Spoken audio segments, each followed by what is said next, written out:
can you actually pull your knee by contracting your muscles. Because what that tells us is how deep we should actually be going in the leg press. So if Grant pulls his knee back towards his chest, we can see that he's getting down to about this point here. You want to put that leg back on and just try it with the other leg, just to make sure they're the same.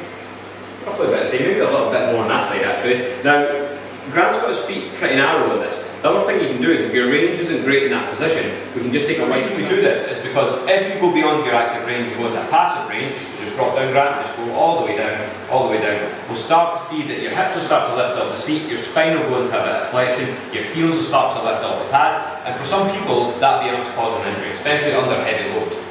So on the leg press, when it comes to foot position, that can change how this exercise works as well, because Grant's got his feet up nice and high here. So what we're going to do, we're going to keep that same width with your feet that we checked in active range, but if Grant comes down into a rect here, we're going to see that the line of force again is coming over the midfoot like it did in the squat, but this is giving off a very small moment arm to the knee, so a little work on the quads, but a very big moment arm to the hips, which means the glutes are going to be working pretty damn hard. So this time we've got Grant's feet a little bit lower, and that's going to change the exercise again. So if you go through a rep, Grant, again, we'll see what's happening with the line of force this time.